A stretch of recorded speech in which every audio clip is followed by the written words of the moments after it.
Hello there everyone. This segment of the training is how to do a home party or tea party. My name is Portis and I'm out of Houston, Texas, and I want to talk to you guys today about scheduling your tea party and what is all involved in that. It's a very simple process, but it is a money maker. So when you are scheduling your tea party, you want to go ahead and pull out your calendar, look at an appropriate date and time, and then reach out to your upline. Typically, if you have an upline that's in your market, they'll come out and help you to do your first tea party. And so, ladies and gentlemen, go ahead and schedule it. Reach out to your upline, find out if they're available, and they will come out to help you. Now, you're going to start your inviting process. It's just like everything else. You want to over-invite so that you have, 5 to 6 to 10 of your closest friends in your living room. You don't have to do, a huge spread of food. We want it very simple.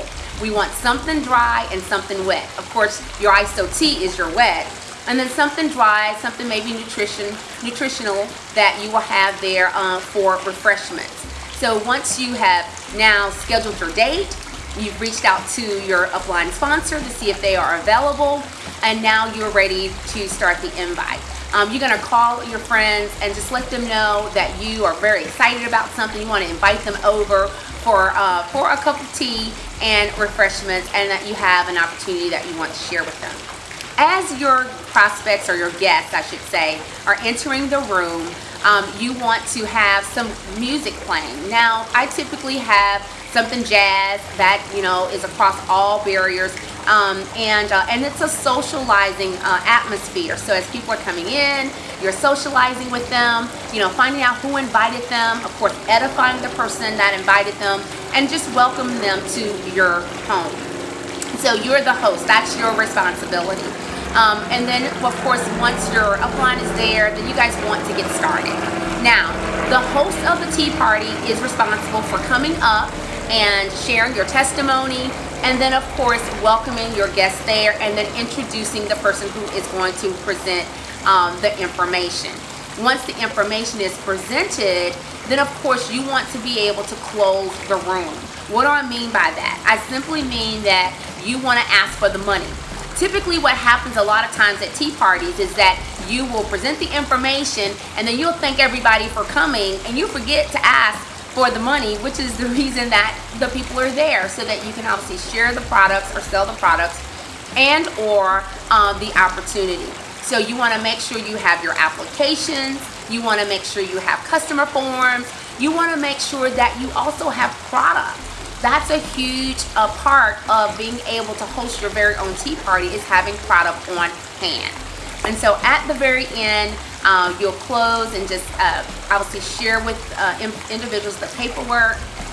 Some people are going to take, some people are going to be your customer, and then some individuals are going to be a distributor. And so it's very simple, guys, to do a tea party. And I hit on some points in today's video. Is just really to give you an overview. Your tea party is very, very important, but it doesn't take a lot of work.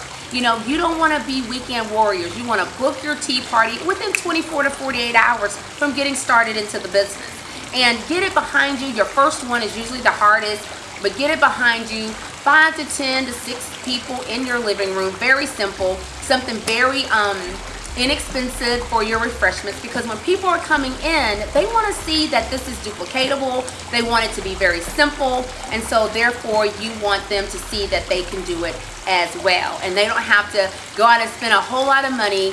It doesn't take a whole lot of time, and you can book 2 to 3 tea parties in a week. Typically, we have individuals that do anywhere from $400 to $600, in commissions at every single tea party. So that's the tip today. Just make sure you get your tea party scheduled, and the more tea parties you have scheduled, the more you have scheduled in your organization, the more money you're going to earn. And the one last thing before I go, after every single tea party, you want to book another party. All right? So we call it BAM famming, booking a meeting from a meeting, and that way you have your business beginning to roll organically. All right, so thanks so much for tuning in, and we'll see you guys on the next segment of our training. Bye for now.